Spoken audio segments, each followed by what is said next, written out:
incredibly warm. Now, we only got down to about 42 degrees Fahrenheit. That is not that cold, but I can tell I had the ability to go a lot colder with this thing. As far as what it says that it's comfort rated at, I mean, it's in the teens somewhere. I'll put a screenshot up. I would bet you that you could do 30 degrees in it. Hey guys, Editing Sam here. I just wanted to check in real quick and let you know that after the conclusion of this trip, I used this sleeping bag in a winter camp in that bubble tent. It got down to 37 degrees Fahrenheit inside that bubble tent, and I was perfectly comfortable. That is the lowest temperature that I have tested the sleeping bag out, and it was quite comfortable at that temperature. Okay, back to the video. I don't care for the stuff sack that much.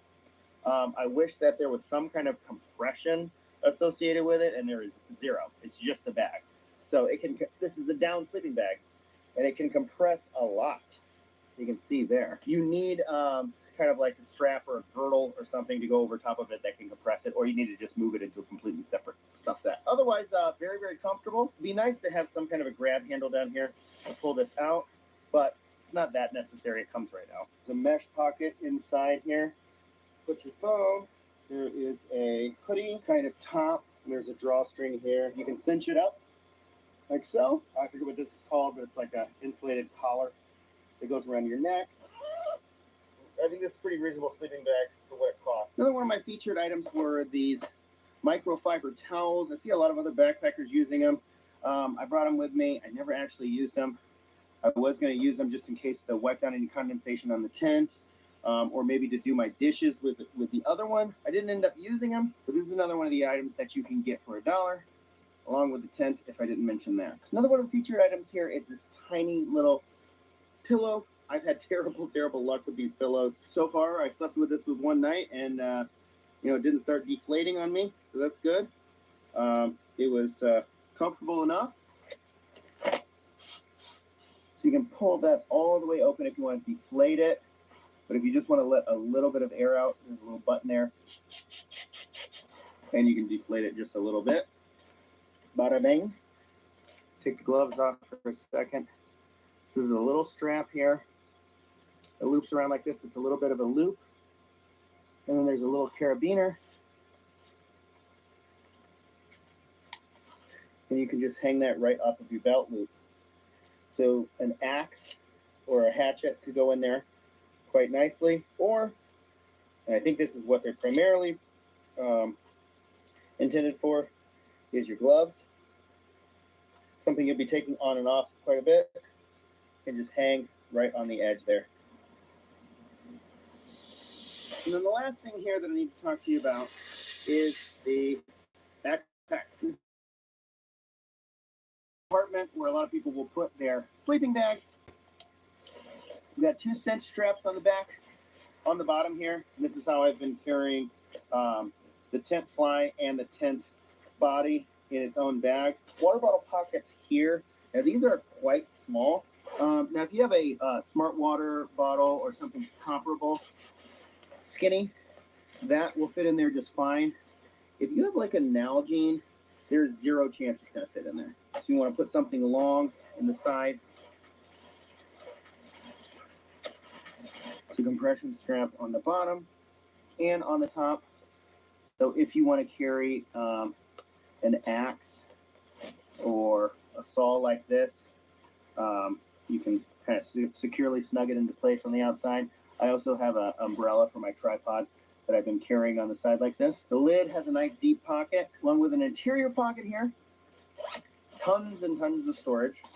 And then an open, exposed outer pocket. I've been keeping my first aid kit, along with some other items that I need to get to quickly, toilet paper and stuff like that, just in case I need it quickly. I don't want to rigid the bag for it.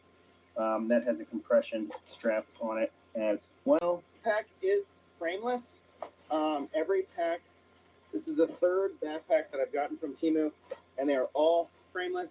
I didn't see that it said that in the description. I typically like to have a frame on the backpack, but I was able to get up here just fine, and I stored some rigid things along the hydration sleeve, which is on the inside.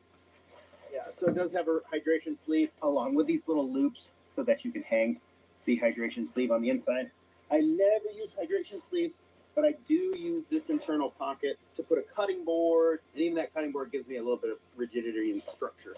Oh shoot, I didn't even realize this. Look at this. I didn't even know it could do this.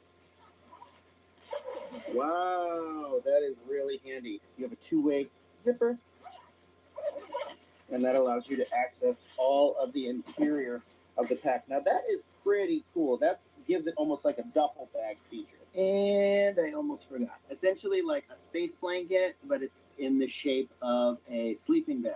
Just in case that sleeping bag wasn't cold enough, this was the item that I brought to add some extra warmth to it. If you are taking a sleeping bag out and you're not 100% sure, or for any reason, this is such a tiny, tiny item that you can really throw into your pack, and it can really save you if you get yourself into a sticky situation. This is one of the items that you can get for $1. But for now, I'm going to head over. I'm going to fill up these 2 liters of water. I'll come back here. I'm going to make my dinner. I'm going to build myself a nice little fire so I can relax around it. I got a few drinks to have, so I'm going to enjoy that. Let's see if I can't catch that nice, pretty sunset over yonder. Then I'm going to have myself a nice, relaxing night before I get up in the morning and try to show you guys the sunrise. But before I do any of that, I'm going to take a little nip.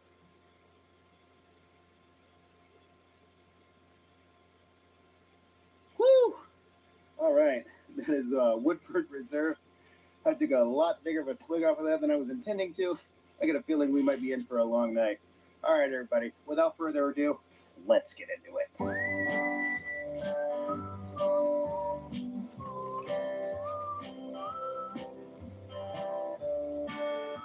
right, I'm about to turn over to go to that spring, but I just noticed this puddle. There's genuinely nothing wrong with filtering that water and drinking it. I'm not going to, just because the other spring is right around the corner here, and I think it'll just taste a lot better. But I may come back and do my dishes over here, so we'll see. It's hard to explain if you haven't really done this type of thing, but sitting here, listening to a tiny little waterfall, kind of a babbling brook, fresh spring water, filtering it into my water bottles, this is my happy place. All right. I've got 1 dirty liter. I've got 1 filtered liter. I got a pot full of unfiltered water that will take back and see how much I can get back to camp without spilling.